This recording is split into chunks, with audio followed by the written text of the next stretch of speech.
So yes, here we go, motherboard fitting. First of all, I'll put the motherboard back plate in where all the external connections come out. So it's always a bit of a battle to get these in.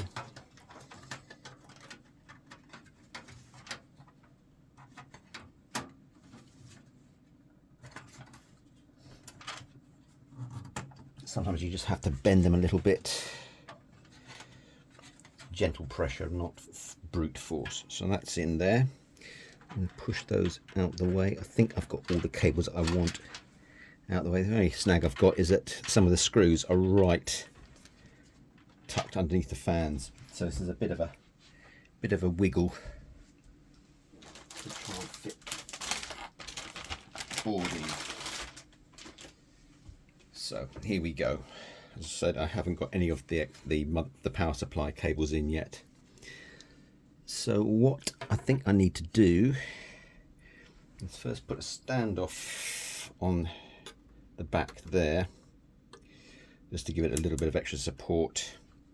I don't need any other than that because the screws are already in.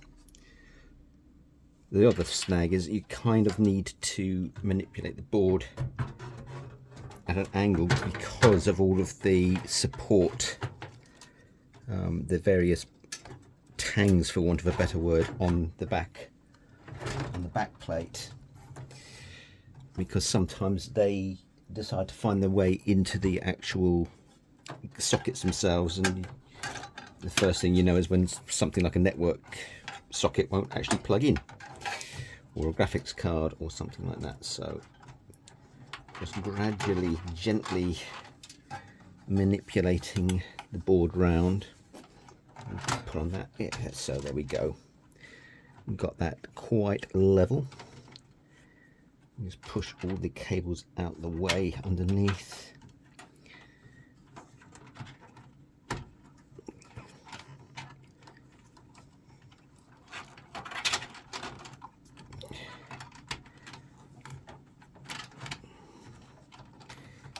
Typically all of the cables have managed to get themselves right under the motherboard and round the retaining lugs and standoffs.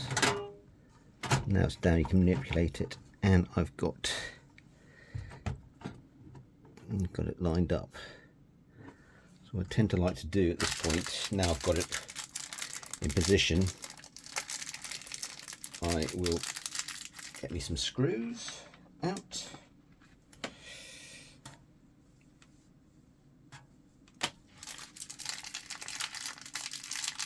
Look for the right motherboard screws. The motherboard screws are very often of a curvy type rather than a hex type with a little flange on. So you're looking for this type. So you can see there's a little flange on there. And I'm going to start by putting the screw into the center hole here, not around the edges, because that will help hold it in place. But loosely. That will allow me to move the board around a little bit.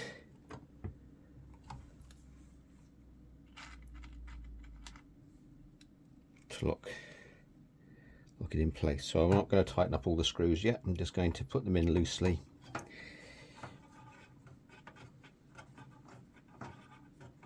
And then tighten them up once I'm happy everything's in place. It's very, very generous with the amount of screws they give you.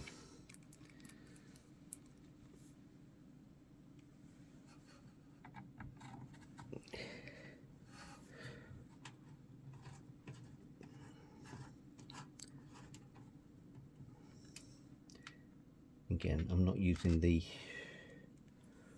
motor on the screwdriver. I just want to get a feel for it first of all.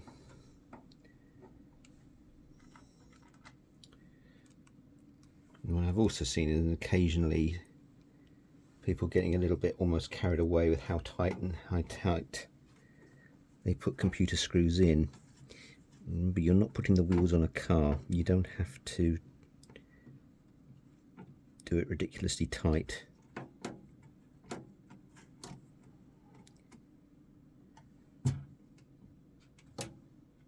You're just trying to make sure the parts won't move.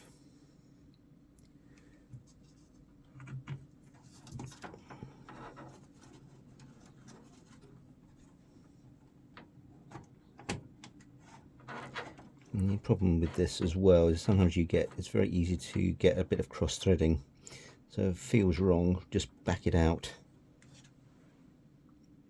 until it feels loose and manoeuvrable again. Now I've got one last screw to get in right in this corner, the hardest one of the lot. I have to resort to turn the lights on my screwdriver, and of course he immediately throws the screw into the case.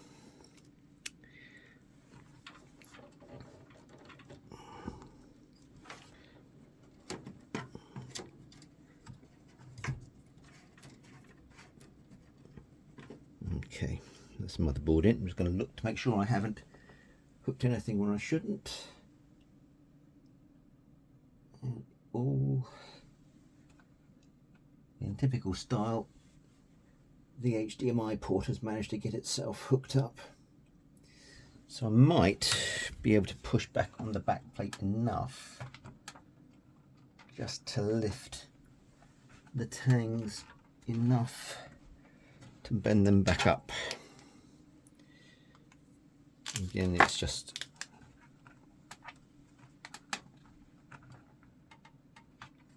so where's the HDMI port which does this? There we go.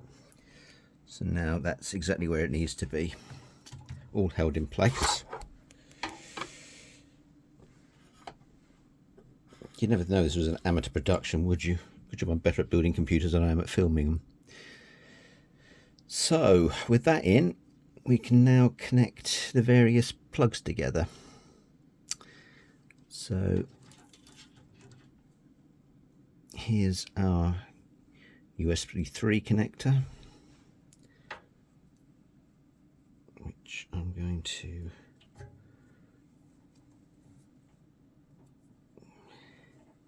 try to lock in the right way around. This is a sort of connector that once it's in does not want to come back out of the board again without considerable force, and it is possible to actually pull the entire connector off the motherboard. Not that I've ever done that before, honest. And then we've got down the bottom here, I'm going to have to resort to my screwdriver so I can see various connectors. And I'm going to send these down behind there. So you've got obviously power switch, reset switch, and the power LEDs. So the power LEDs are polarity sensitive, so we plug those in and get the other ones together.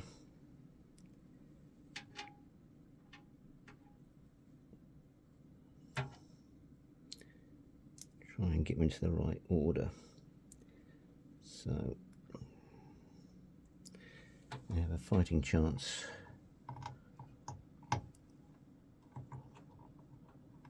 Not having to do too much. You can always peel the cables back a bit if you need to.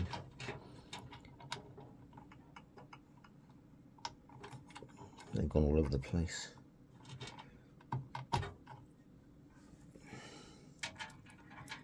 I swear this is the hardest part of actually putting the computer together, getting the plugs together.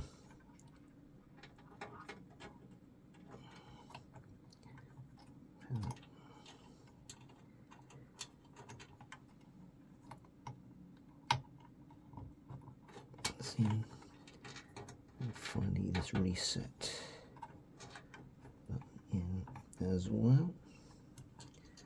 You see, I haven't put the power supply in yet because I've got quite a hefty supply. I need to make sure I run the cables correctly for that. Let's pull that over the top there. And then we will put in the USB and front audio. That's HD audio, and that goes down the very back, and that's the front USB, which in typical style is quite a long way around, so I'm going to just plug the audio in first.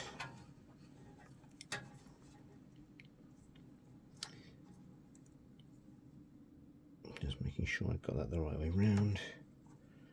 And then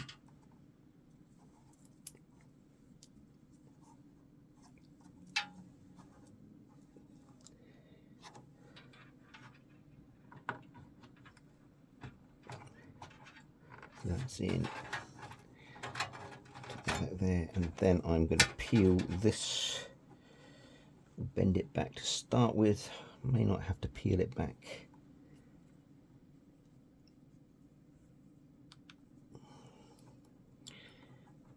And then again, maybe I will. Let's have a look. Nope, we're good. So that's on. And then finally, with these cables, I need to find, that's not going to be used, I need to find the LED, which is that one, which unfortunately needs to come back down here. And there's another connector somewhere down here, which is the chassis fan connector. So once I've found that in this mile of cable,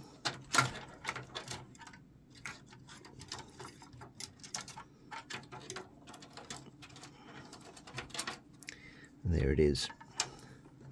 Just need to find a suitable chassis fan position.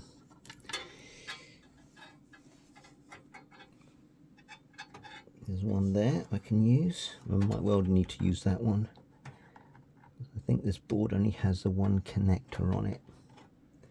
I've got two down there, which are for the CPU and an auxiliary CPU, which you would probably use if you were using liquid cooling on a different computer. So no, I've only got the one chassis fan connector, which is there. So undo that cable tie, try and gently untangle it all.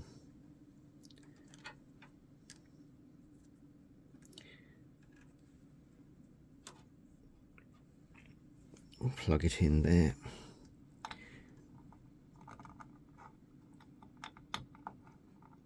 And that's in. And then finally I need to run that down to the add Gen 2 socket down the bottom. Now these cables are all going in, but I will probably, no I won't, it's not a case of probably, I will have to redo a lot of it in order to tidy the chassis up, because I don't want cables draped throughout it, given that it's got a clear side, and I want to make it look as nice as I possibly can.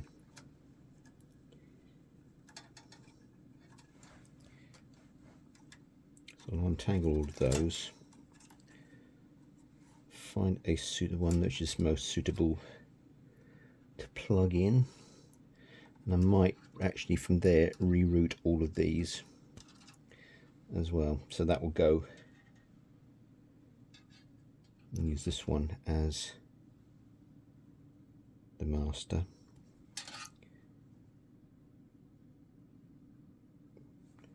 And then hook all the others up to that. So that fan's detached, that fan's attached, and that one's the one. So that's going to go on there.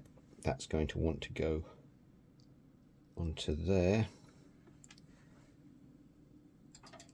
And that final connector is going to want to go onto there.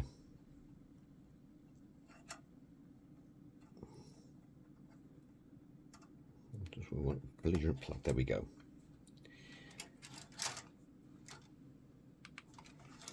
And then this will go onto here.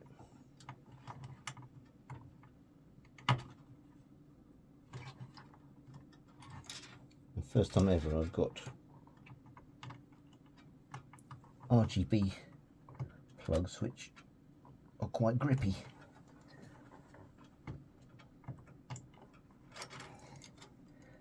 Very easy to bend the pins.